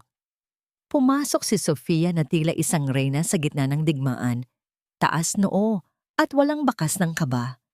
Ngunit bago pa man niya mabuksan ang mikropono upang magsalita, bumukas ang pinto sa likuran. Ilang mga lalaking naka-uniforme na may dalang warrant ang pumasok. Sila ay mula sa Anti-Money Laundering Council at Philippine National Police. Miss Sofia Mendez, wika ng pinuno ng grupo, malakas at dinig ng lahat. May warrant kami para suriin ang iyong opisina at imbitahan ka para sa opisyal na pagtatanong tungkol sa mga kasong isinampa laban sa iyo. Nagkagulo ang mga mamamahayag. Ang mga flash ng kamera ay kumislap ng mabilis. Ang paninira ni Isabela ay umabot sa sukdulan. Hinarap ni Sofia ang mga pulis ng may dangal. Hindi siya lumaban, ngunit hindi rin siya yumuko. Sumama kayo sa akin, ngunit hindi kayo makakahanap ng kahit anong dumi rito. Malamig niyang sabi. Sa labas ng gusali, sa loob ng isang itim na van, pinapanood ni Isabela ang mga nangyayari sa pamamagitan ng live broadcast. Isang demonyong ngiti ang nakaguhit sa kanyang labi. Sa kanyang tabi ay ang misteryosong lalaking naka-leather jacket. Napakagandang palabas, hindi ba? Tuwang-tuwang sabi ni Isabela. Wala na siyang kawala ngayon. Ngunit ang lalaki ay nanatiling seryoso. Ang mga mata ay nakatitig hindi kay Sofia, kundi sa isang lalaking mabilis na naglalakad papasok sa gusali ng Mendez Corporation, si Mateo. May hawak siyang isang maliit na flash drive at isang makapal na folder. Ang lalaking ito na minsang naging duwag ay ngayon tatayo sa harap ng batas upang iligtas ang ina ng kanyang mga anak. Kahit pakapalit nito ay ang sarili niyang kalayaan. Sino ang mauunang maglabas ng katotohanan? At anong sakripisyo ang kailangang ibigay upang linisin ang pangalang pilit na dinudungisan? Ikulong niyo na ang magnanakaw na yan. Huwag ninyong hayaang makatakas ang babaeng sumira sa buhay ng napakaraming tao. Ang boses ni Isabela ay pumalahaw sa loob ng conference room, matinis at puno ng malisya, habang tinuturo si Sofia sa harap ng mga pulis. Ang mga mamamahayag ay tila mga gutom na buwaya na nagsisiksikan upang makuha ang pinakamalapit na anggulo ng pagbagsak ni Sofia Mendez. Ang bawat kislap ng kamera ay tila isang kidlat na tumatama sa pagkatao ni Sofia. Sinusubukang sunugin ang dangal na binuo niya sa loob ng 5 mahabang taon. Nakatayo si Sofia sa gitna ng kaguluhan. Ang kanyang mga kamay ay nanlalamig. At ang kanyang puso ay tila isang basong unti-unting nagkakabitak-bitak. Nararamdaman niya ang panginginig ng kanyang mga tuhod, ngunit pinilit niyang manatiling matikas. Sa kanyang isip, ang tanging imahe na kanyang pinanghahawakan ay ang 3 anghel na naghihintay sa kanya sa bahay. Para sa kanila, hindi ako pwedeng bumagsak. Bulong niya sa kanyang sarili habang ang paningin niya ay nagsisimulang lumabo dahil sa pagod at tensyon. Ngunit bago pa man madampot ng mga pulis ang braso ni Sofia, isang malakas na tinig ang pumailan lang mula sa pintuan, isang tinig na nagpatahimik sa buong silid. "Hinto, bitawan niyo siya." Si Mateo ay humahangos na pumasok, pawisan, at may dalang isang makapal na folder. Ang kanyang mga mata ay hindi kakikitaan ng pag-aalinlangan. Dire-diretso siyang naglakad patungo sa mga opisyal ng Anti-Money Laundering Council at sa harap ng lahat ng kamera. "Mateo, anong ginagawa mo rito? Dapat ay nasa tabi ka ni Mommy." Sigaw ni Isabela, ang kaba ay nagsisimulang gumuhit sa kanyang mukha. Hindi siya pinansin ni Mateo. Iniharap niya ang flash drive at ang mga dokumento sa pinuno ng mga pulis. "Ang lahat ng ebidensyang hawak ninyo laban kay Sofia Mendez ay peke. Narito ang mga orihinal na logs ng computer ni Isabela at ang mga recorded na pag-uusap nila ng kanyang mga kasabwat upang i-frame up si Sofia. Ako mismo ang kumuha nito mula sa sariling vault ni Isabela." Isang matinding bulungan ang sumabog sa silid. Ang mga kamera na kanina ay nakatutok kay Sofia ay mabilis na bumaling kay Isabela. "Nagsisinungaling siya. Mateo, asawa mo ako. Bakit mo ito ginagawa?" Paghuhuramentado ni Isabela, ang kanyang mga mata ay nanlilisik sa takot at galit. Humarap si Mateo kay Isabela at sa harap ng buong bansa na nanonood ng live broadcast, binitawan niya ang mga salitang tatapos sa lahat. "Hindi kita kailanman naging asawa sa puso ko, Isabela. At ngayon, sa harap ng lahat, formal kong idinedeklara ang ating paghihiwalay. Mas pipiliin ko pang mawala ang lahat sa akin kaysa manatiling kasabwat sa kasamaang ginagawa niyo ng aking ina." Tumingin si Mateo kay Sofia. Sa sandaling iyon, nagtagpo ang kanilang mga mata, na puno ng hindi masabing pasasalamat at pagkilala. Nakita ni Sofia sa mga mata ni Mateo ang lalaking dati niyang minahal, ang lalaking sa wakas ay natutong tumayo para sa tama. Hindi na kailangan ng mga salita. Ang katahimikan sa pagitan nila ay sapat na upang sabihing, "Salamat sa pagligtas sa akin." Dahil sa mga bagong ebidensya, ang mga pulis ay bumaling kay Isabela. Sa halip na si Sofia ang posasan, ang mga bakal na malamig ay dumapo sa mga kamay ni Isabela. Ang kanyang mga tili ng pagtutol ay tila mga huni ng isang talunang ibon habang kinakaladkad siya palabas ng gusali sa harap ng mga kamera na kanina lang ay kanyang kinalantari. Nang kumalma ang paligid, lumapit si Mateo kay Sofia. Ngunit bago siya makapagsalita, ang kanyang telepono ay tumunog. Isang tawag mula sa ospital. Ano? Si Mami? Ang boses ni Mateo ay napuno ng sindak. Ibinalita ng doktor na si Doña Victoria ay dumanas ng isang matinding stroke matapos makita sa telebisyon ang pagtataksil ng kanyang sariling anak at ang pagkakadakip kay Isabela. Ang imperyong kanyang pinangalagaan ng buong buhay ay tuluyan ng gumuho at ang kanyang katawan ay bumigay sa bigat ng sarili niyang karma. Napaupo si Mateo sa sahig. Ang kanyang lakas ay tila tuluyang naubos. Tumingin siya kay Sofia. Ang kanyang mga mata ay puno ng pait. Nakuha na natin ang hustisya, Sofia. Pero sa anong halaga? Wala na ang pamilya ko. Lumuhod si Sofia sa tabi ni Mateo. Dahan-dahang ipinatong ang kanyang kamay sa balikat ng lalaki. Ang hustisya ay hindi laging matamis, Mateo. Minsan, kailangan nating sunugin ang lumang tulay upang makatawid sa bagong simula. Habang ang gabi ay lumalalim, ang katahimikan sa gusali ng Mendez Corporation ay muling naghari. Ngunit sa gitna ng katahimikang iyon, isang misteryosong figura ang nananatiling nakatayo sa madilim na sulok ng parking lot. Ang lalaking naka-leather jacket ay pinapanood ang pag-alis ng mga pulis. Kinuha niya ang kanyang radyo at may binulong na isang pangalan na magpapayanig muli sa mundo ni Sofia. Sino ang tunay na mastermind sa likod ng lahat? Kung hindi si Victoria o Isabela, sino ang lalaking ito na tila kinokontrol ang bawat galaw ng mga Alcantara at Mendez? Ang katotohanan ay may mas malalim pang ugat na hindi pa nailalantad. Ang bawat hakbang ni Sofia Mendez sa loob ng mansyon ng mga Alcantara ay tila paglalakad sa isang museo ng kanyang sariling mga sugat. Ang amoy ng lumang kahoy na narra, ang lamig ng puting marmol sa sahig, at ang marangyang disenyo ng mga kurtina. Lahat ng ito ay pamilyar. Ngunit sa pagkakataong ito, hindi na siya ang babaeng may hawak ng basahan at nakayuko ang ulo. Sa kanyang kamay, mahigpit niyang hawak ang mga susi ng mansyon, ang simbolo ng kanyang ganap na pagbawi sa lahat ng itinakwil sa kanya.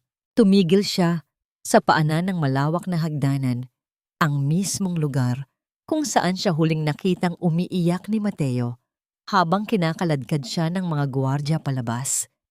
Sa kanyang gunita, naririnig pa rin niya ang malakas na pagsasara ng pinto na tila bumasag sa kanyang puso. Ngunit ngayon, ang tanging naririnig ay ang marahang pagaspas ng hangin mula sa bukas na bintana. Ma'am Sofia, handa na po ang silid ni Doña Victoria. Bulong ng isang katulong na dati niyang kasamahan. Nakayuko ito, hindi makatingin, nang diretso sa kanya dahil sa hiya at takot. Hindi sumagot si Sofia.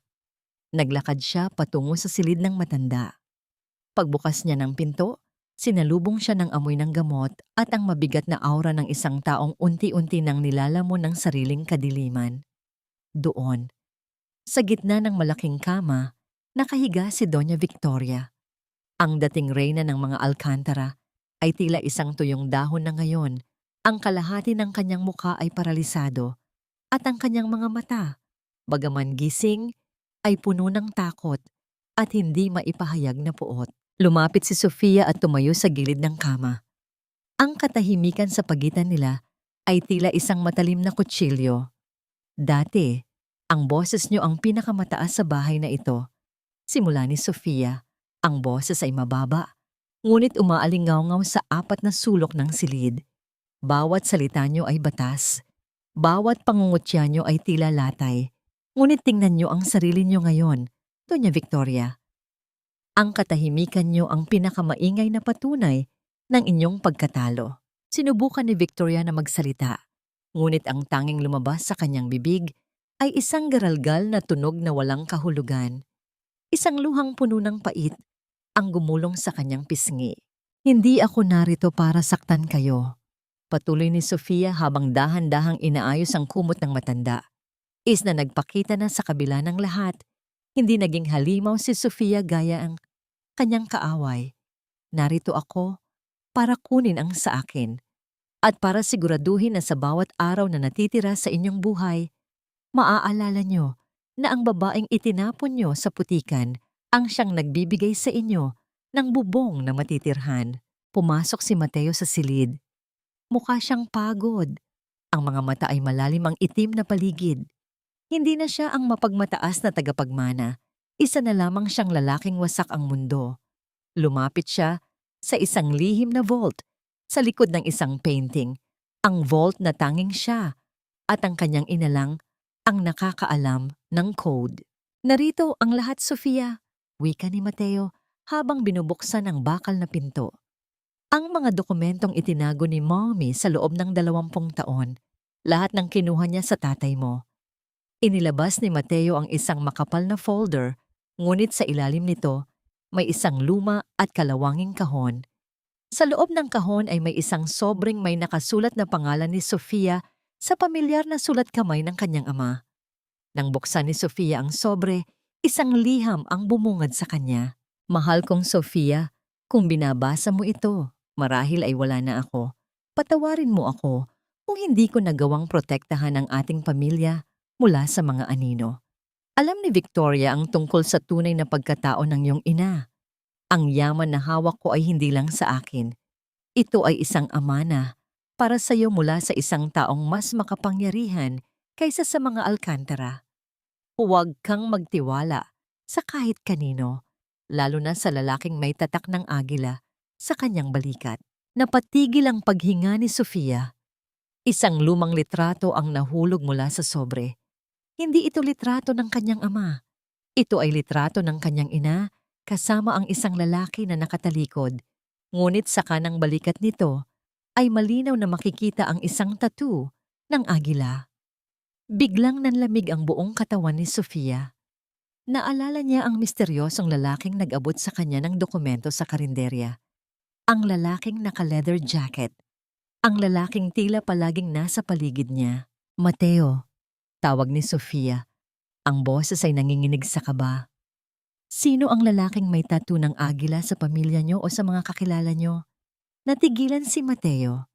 Ang kanyang mukha ay biglang napuno ng sindak. Tila may isang madilim na alaala na biglang nagising. Iyon ang tatak ng Ang Agila. Bulong ni Mateo. Ang lihim na organisasyong pinagkakautangan ng loob ni Mommy para itayo ang Alcantara Group. Sabi nila, ang pinuno nito ay ang taong matagal nang naghahanap sa nawawalang anak ng isang heredera. Sofia, ang tinutukoy nila ay ikaw. Sa labas ng mansyon, ang tunog ng papalapit na mga sasakyan ay bumasag sa katahimikan ng gabi. Hindi ito ang pulis. Hindi rin ito ang mga abogado. Ito ay mga itim na sasakyan na walang plaka. Sino ang tunay na nagmamay-ari ng yaman ni Sofia? At ano ang gagawin niya ngayong ang mga aninong binanggit ng kanyang ama ay narito na upang bawiin hindi lang ang pera kundi ang kanyang buhay. Hinggil sa kasong estafa at malawakang pagmamanipula ng mga legal na dokumento, ang korte ay nagpapataw ng hatol na nagkasala sa mga akusadong sina Victoria Alcantara at Mateo Alcantara. Ang boses ng hukom ay tila isang malakas na kulog na yumanig sa loob ng malamig na silid ng hukuman.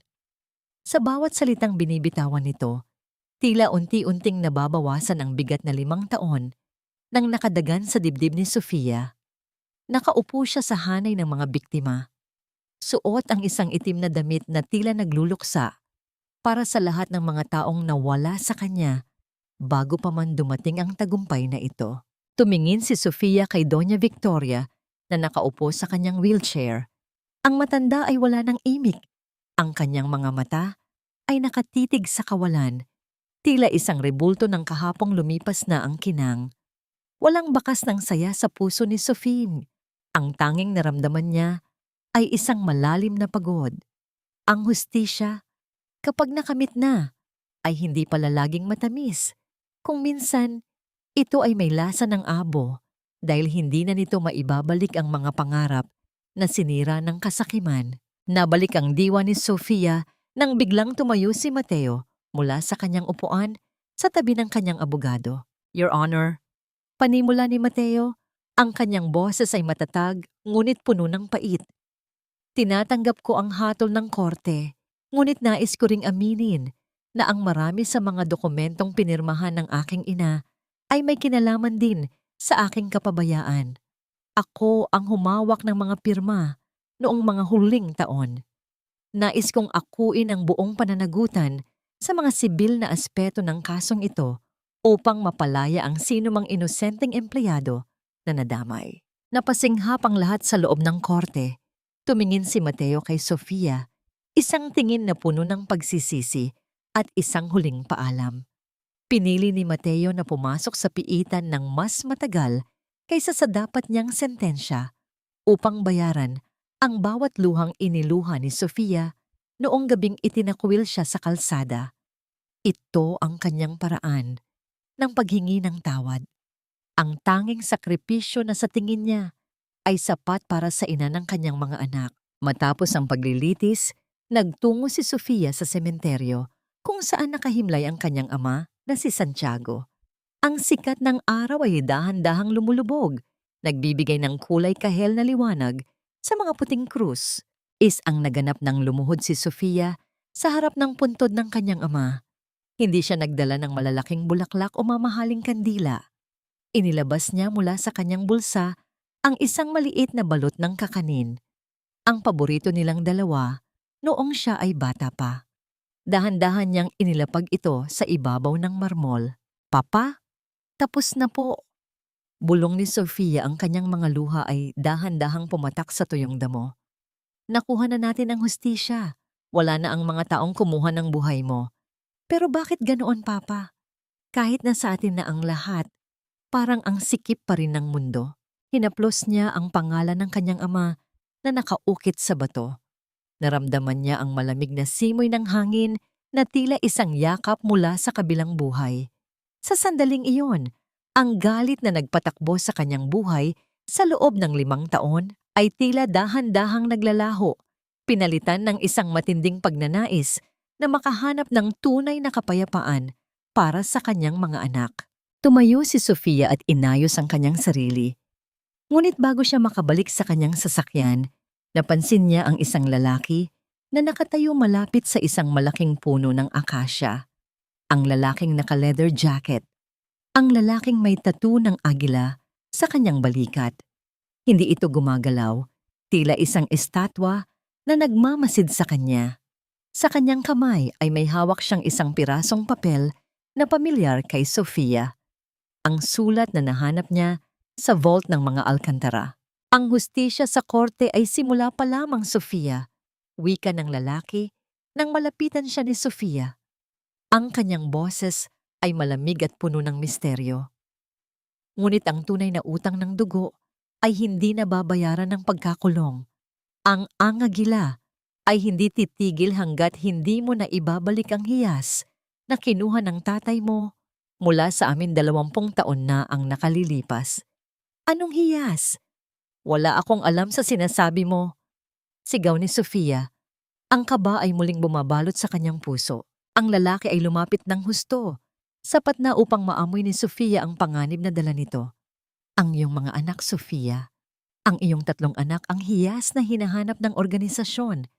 Sila ang susi sa isang kayamanang mas malaki pa sa Mendes Corporation.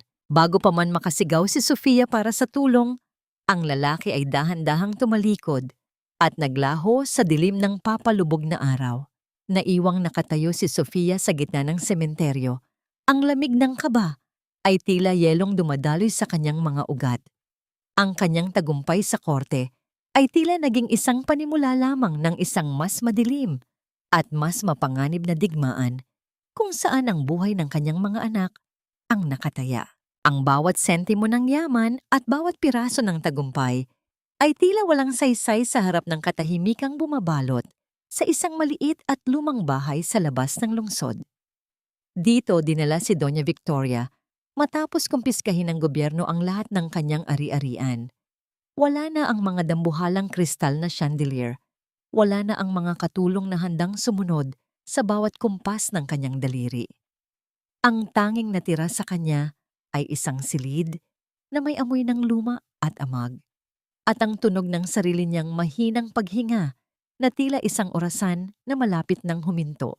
Pumasok si Sofia sa silid, bitbit ang isang simpleng tinitimplang lugaw na may kaunting luya.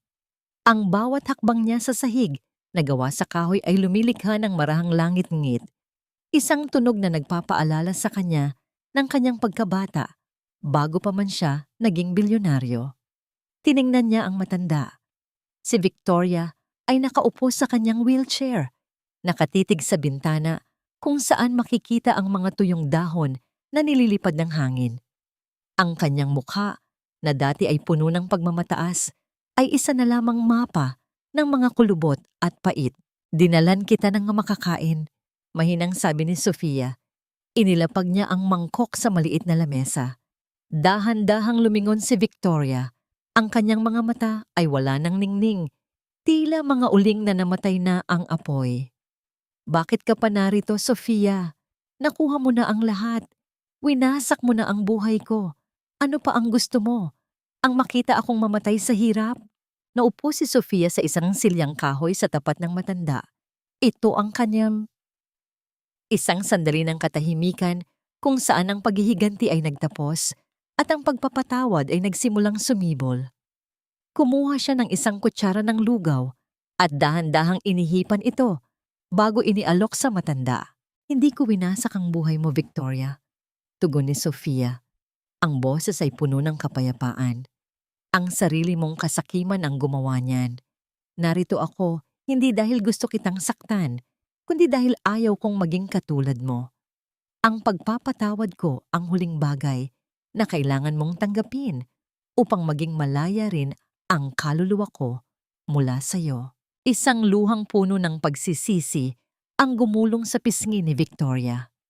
Sa loob ng maraming taon, itinuring niyang basura ang babaeng nasa harap niya. Ngunit ngayon, ang basura na yon, ang tanging taong hindi siya iniwan sa dilim. Tinanggap ng matanda ang pagkain. Ang kanyang panginginig ay patunay ng kanyang ganap na pagkatalo at pagpapakumbaba. Pagkatapos ng pagbisita, nagtungo si Sofia sa piitan upang makita si Mateo. Sa likod ng makapal na salamin, nakita niya ang lalaking minsang naging mundo niya. Si Mateo ay nakasuot ng uniforme ng bilanggo, ngunit sa unang pagkakataon, ang kanyang mukha ay maaliwalas. Ang bigat ng kanyang mga kasalanan ay tila naibsan ng piliin niyang harapin ang hustisya. "Kumusta ang mga bata?" tanong ni Mateo. Ang kanyang mga kamay ay nakapatong sa salamin, tila sinusubukang abutin ang init ni Sofia. "Mabuti sila, Mateo," sagot ni Sofia, may bahagyang ngiti sa kanyang mga labi. "Nagtatanong sila tungkol sa'yo. Sinabi ko sa kanila na ang kanilang ama ay naglalakbay upang maging isang mas mabuting tao." "Salamat sa Sofia," hikbi ni Mateo. "Salamat sa hindi pagtuturo sa kanila na kapuotan ako. Hihintayin ko ang araw na mapapatawad mo rin ako ng buo kahit gaano pa katagal." "Ano pa? Ang pagpapatawad ay isang landas, Mateo. Nagsimula na akong maglakad doon," huling sabi ni Sofia. Bago siya tumayo at naglakad palabas, iniwan ang nakaraan sa loob ng mga rehas na bakal. Ngunit sa kanyang pag-uwi sa mansyon ng mga Mendez, sinalubong siya ng isang nakakanginig na katahimikan. Ang kanyang punong tagapangalaga ay tumatakbong lumapit sa kanya. Ang mukha ay puting-puti sa takot. "Ma'am Sofia, ang mga bata po," sigaw nito. Mabilis na tumakbo si Sofia patungo sa silid-aralan ng kanyang mga anak. Ang silid ay bakante. Ngunit sa ibabaw ng lamesa ni Alejandro, may nakalagay na isang maliit na rebulto ng agila na gawa sa itim na bato. Sa ilalim nito ay may isang pirasong papel na may nakasulat na mga salitang nagpabilis sa tibok ng kanyang puso.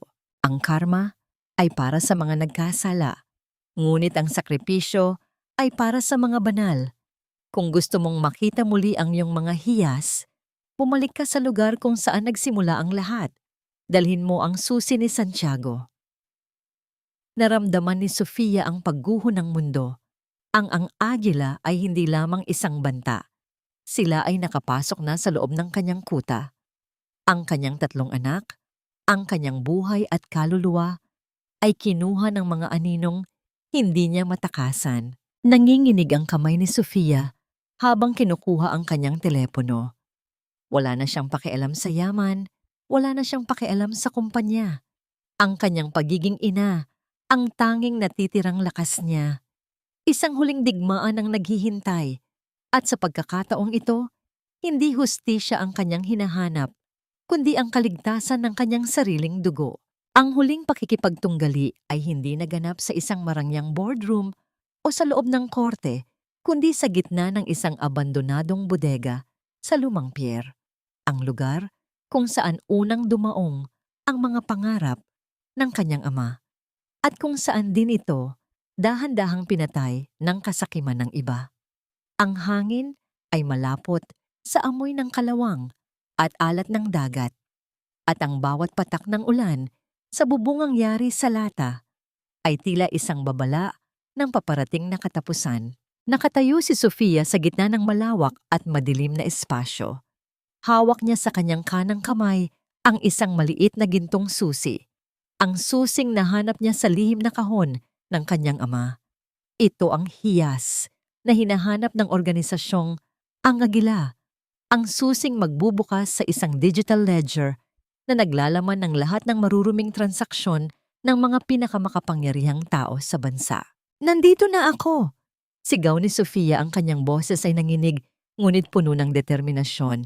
Ibigay niyo sa akin ang mga anak ko at sa inyo na ang susing ito. Kunin niyo na ang lahat. Huwag niyo lang silang saktan.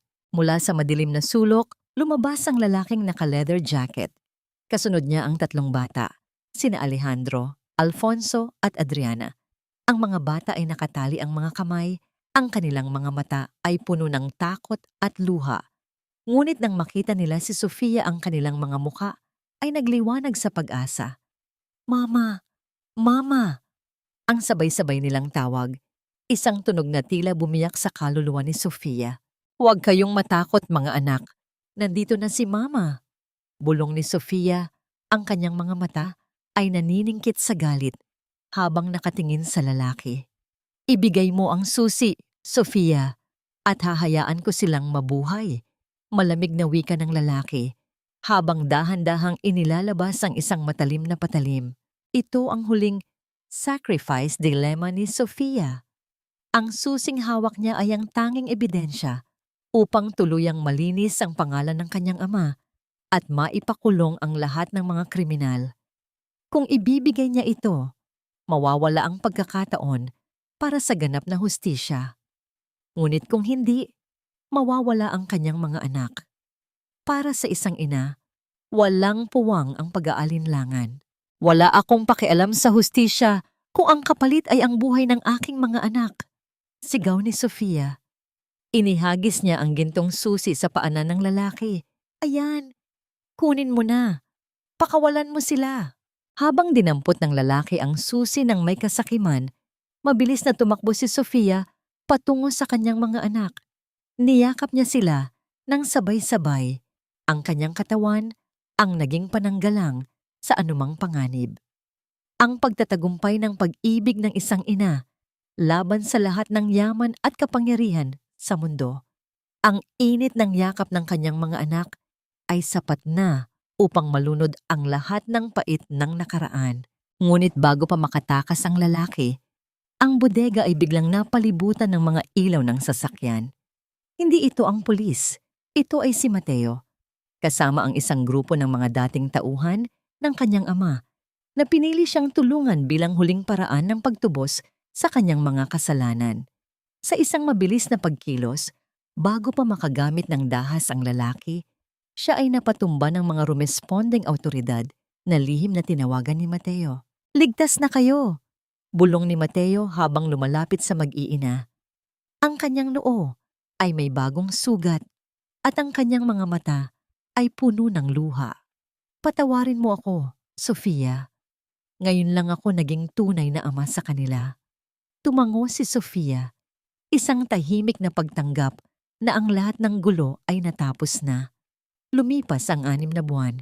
Ang sikat ng araw ay banayad na humahalik sa dalampasigan ng isang pribadong isla na binili ni Sofia. Wala na ang ingay ng lungsod. Wala na ang mga anino ng mga alkantara. Ang Mendez Corporation ay patuloy na lumalago. Ngunit ngayon, pinatatakbo ito ni Sofia ng may puso at katarungan. Nakaupo si Sofia sa isang duyan. Pinapanood ang kanyang 3 anak na masayang nagtatayo ng kastilyong buhangin sa pampang. Ang kanilang mga tawa ay tila isang awit ng paghilom. Sa malayo, nakita niya si Mateo na dahan-dahang naglalakad patungo sa kanila. Bitbit ang ilang mga laruan. Hindi sila nagkabalikan bilang mag-asawa, ngunit sila ay naging magkaibigan, mga magulang na nagkakaisa para sa kinabukasan ng kanilang mga anak. "Mama! Look! Ang laki ng bahay na ginawa namin!" Sigaw ni Adriana. Tumatakbo patungo sa kanya at yumakap sa kanyang leeg. Hinalikan ni Sofia ang noo ng anak. Naramdaman niya ang ganap na kapayapaan. Ang lahat ng hirap, ang lahat ng pagtataboy sa kanya sa putikan, at ang bawat luhang ibinuhos niya ay nagbunga ng isang buhay na punong-puno ng tunay na kahulugan. "Ito ang ating bagong simula, anak," bulong ni Sofia sa hangin. Isang simula na hindi na mabubura ng kahit anong bagyo. Habang ang araw ay dahan-dahang lumulubog, nag-iiwan ng kulay rosas at lila sa kalangitan. Ang imahe ni Sofia Mendez, ang dating katulong na naging reyna ng sarili niyang buhay, ay nanatiling matatag sa gitna ng dalampasigan. Ang kanyang paglalakbay mula sa pagkawasak tungo sa pagkabuo ay tapos na. Ang reyna ay hindi na naghihiganti. Siya ay nagmamahal na ngayon ng buo at malaya. Ang sikat ng araw sa balkonahe ng bahay ni Santiago, isang kanlungan para sa mga inang itinakuwil ng lipunan na itinayo ni Sofia, ay tila isang mainit na yakap mula sa langit. Sa malawak na hardin sa ibaba, tanaw ni Sofia ang kanyang 3 anak na sina Alejandro, Alfonso at Adriana. Nagtatakbuhan sila kasama ang iba pang mga bata. Ang kanilang mga tawa ay tila isang banal na himig na pumapawi sa lahat ng ingay ng nakaraan. Wala na ang takot sa kanilang mga mata. Pinalitan na ito ng kislap ng pag-asa na tila hinding-hindi na muling magdidilim. Sa kanyang kanang kamay, hawak ni Sofia ang isang luma at kupas na litrato ng kanyang ama. Sa tabi nito ay ang huling liham ni Mateo mula sa loob ng piitan bago ito lumabas noong nakaraang buwan.